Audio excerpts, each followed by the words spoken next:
Horror कहानियां थी। खून की प्यास पार्ट 2। और उसके बाद वो जंगल एक बार फिर से सुमन की चीखों से गूंज उठा। लेकिन आज की रात सुमन की चीखों को सुनने वाला वहां पर कोई भी नहीं था। अगर वहां पर कोई मौजूद था तो बस हरिया, जो कि अब एक भेड़िए में बदल चुका था।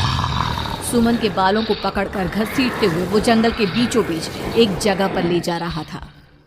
अगली सुबह गांव में।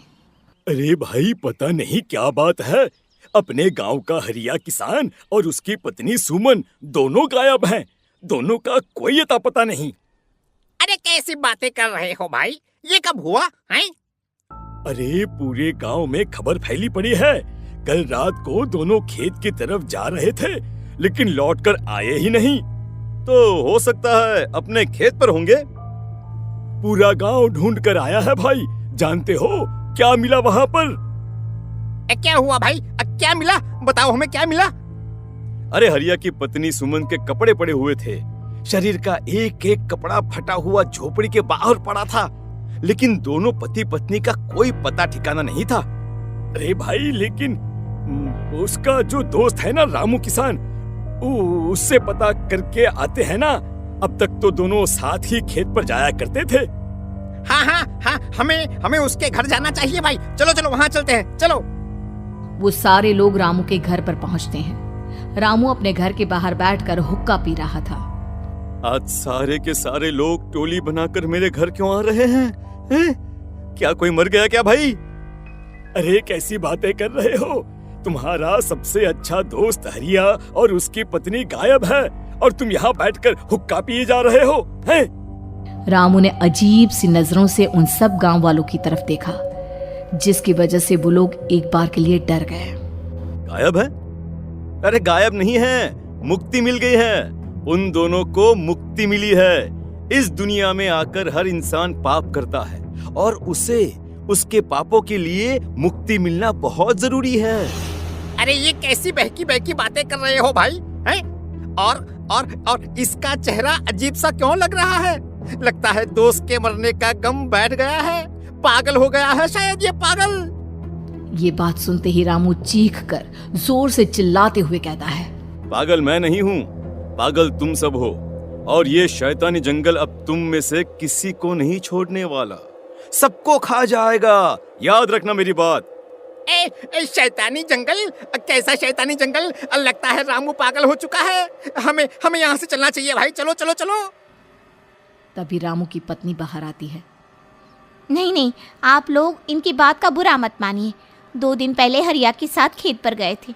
जब से वहाँ से आए हैं तब से ऐसी ही बातें कर रहे हैं। भगवान जाने ऐसा क्या देख लिया उन्होंने, खेत में कुछ भी बड़बड़ाते रहते हैं।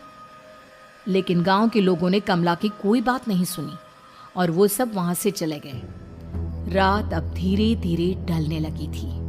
तभी अचानक किसी ने धीमी सी आवाज में रामू को पुकारा। रामू, आ जाओ, मैं तुम्हारा इंतजार कर रहा हूँ। और सुनो, अपनी पत्नी को साथ लेकर आना, नहीं तो काम अधूरा रह जाएगा। ये आवाज सुनते ही रामू के चेहरे पर शैतानी मुस्कुराहट आ जाती है। वो धीमे कदमों से अपने घर के अंदर आता है। क्या हुआ? तबीयत ठीक है ना अब आपकी? मैं तुझे अपने साथ खेत पर ले जाने आया हूँ, चल। मैं तुम्हारे साथ कहीं नहीं जाने वाली। मुन्ना गहरी नींद में सो रहा है, और उसे अकेला छोड़कर मैं तुम्हारे साथ खेत पर नहीं आ सकती। वैसे भी तुम्हारे उन खेतों में भगवान जाने कौन सा राक्षस घूम रहा है, मुझे तो डर लगता है। रामू गुस्से में दांत पीसता अपनी झोपड़ी से बाहर आ जाता है, और कमला गहरी नींद में अपने बच्चे के साथ सो जाती है। तभी अचानक रात को रामू की झोपड़ी के ऊपर एक साया वही गाना गुनगुनाते हुए घूमने लगता है, जो हरिया के मोबाइल में बजा करता था। मैं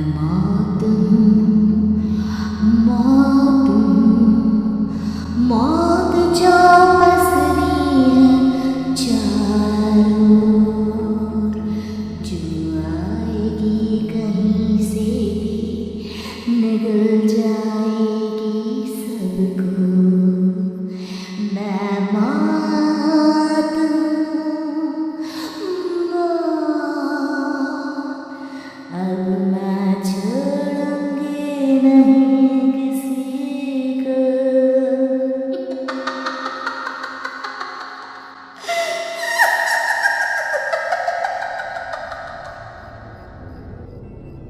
आवाज सुनकर रामू की पत्नी कमला की आंख खुलती है और वो देखती है कि उसका मुन्ना अपनी जगह से गायब था। कमला चीखते हुए बाहर दौड़ कर आती है। वहां पर उसने देखा कि रामू ने अपने बच्चे को झोपड़ी के बाहर एक पेड़ से उल्टा लटकाया हुआ था और उसका बच्चा चीख चीख कर रो रहा था। वहीं दूसरी तरफ एक साया बच्चे के ठीक नीचे आग जलाकर उसके चारों तरफ हैवानों की तरफ नाच रहा था। छोड़ दो मेरे बच्चे को। अरे क्या कर रहे हो तुम? शर्म नहीं आती तुम्हें? अपने ही बच्चे को इस तरह मौत के हवाले करते हुए। अपना बच्चा? किसने कहा ये मेरा बच्चा है? अरे ये तो उस रामू की औलाद है, इस गांव के किसान रामू की, और मेरी दुश्मनी इस गांव के हर इंसान के साथ है। क्या? कैसी बात कर रहे हो तुम? और ये औरत कौन है? ये मेरे बच्चे को खा जाएगी। तभी अचानक से उस साया ने एक बेहद खतरनाक दिखने वाली औरत का रूप ले लिया और उसकी आंखों से आग निकल रही थी। सही पहचाना तूने, मैं तेरे बच्चे को खा जाऊंगी। अगर तू अपनी इस हैवान पति रामू के साथ जंगल नहीं आई तो मैं तेरे बच्चे को खा जाऊंगी। लेकिन क्यों? आखिर क्या चाहती हो तुम मुझसे? मुझे जंगल क्यों ले जाना चाहती हो? औरत बुरी तरह से ठहाके मार मार कर जोर जोर से हंसने लगी और साथ में रामू भी। ये तो तुझे वहाँ चलने के बाद ही पता चलेगा ना। अगर तू नहीं आई तो थोड़ी देर में तेरा ये बच्चा आग में जलकर मर जाएगा। चल जल्दी। नहीं, मेरे बच्चे को छोड़ दो। तुम जहाँ कहोगे मैं तुम्हारे साथ चलने के लिए तैयार हूँ। और उसके बाद उस बच्चे को झोपड़ी में लिटाकर आगे आगे वो साया चल रहा था और उसके पीछे पीछे रामू अपनी पत्नी के बाल पकड़कर उसे घसीटते हुए जंगल की तरफ ले गया। जंगल में जाने के बाद, कितनी खूबसूरत हो तुम। आज की रात बस तुम और मैं एक दूसरे के साथ रहेंगे। मुझे तुमसे बहुत डर लग रहा है। तुम्हें क्या हो गया है? तुम तो बिल्कुल ठीक थे। वो होगा जो हमारे बीच होना चाहिए। तो आओ अपने आप को मेरे हवाले कर दो। कमला ने डर की वजह से अपनी दोनों आंखें कसकर बंद कर ली थी। रामू ने बुरी तरह से चीख कर कमला से कहा, आंखें खोलो अपनी और मेरी तरफ देखो।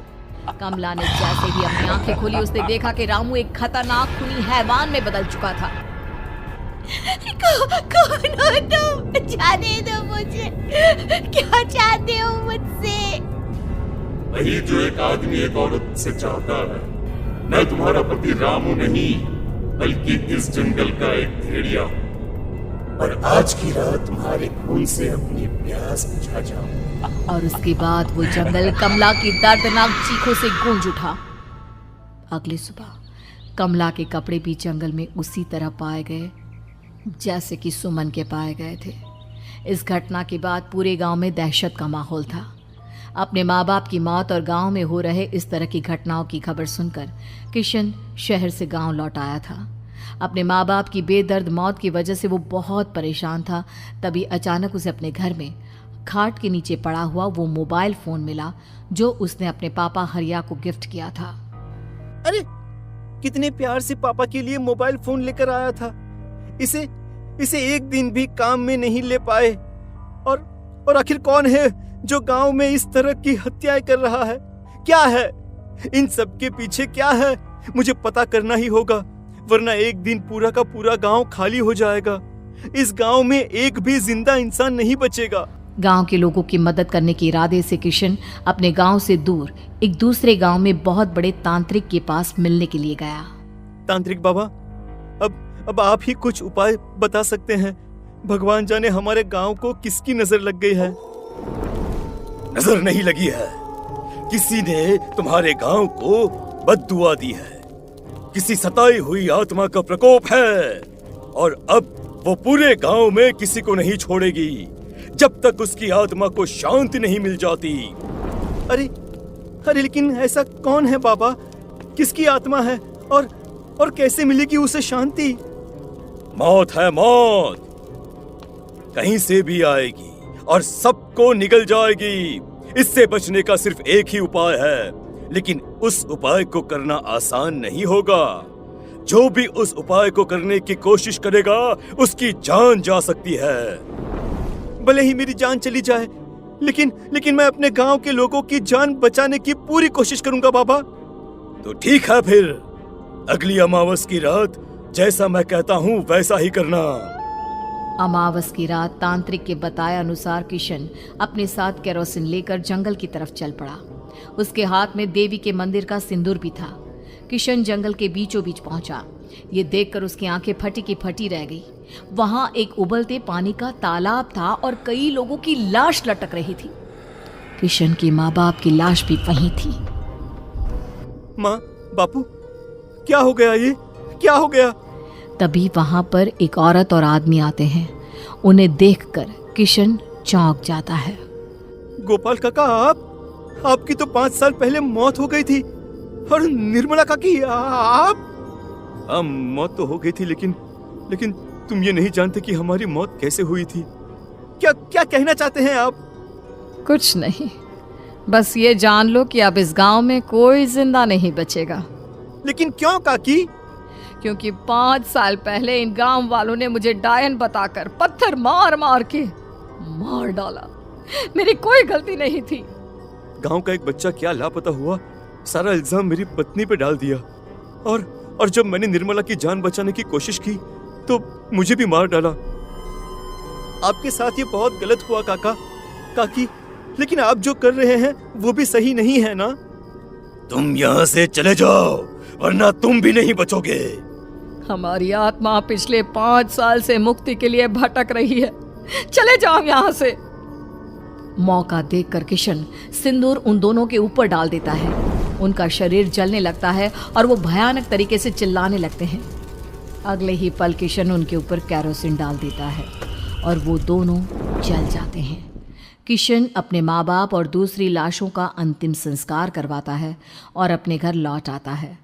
लेकिन वो अभी भी इस बात से अनजान है कि मोबाइल अभी भी बज रहा था।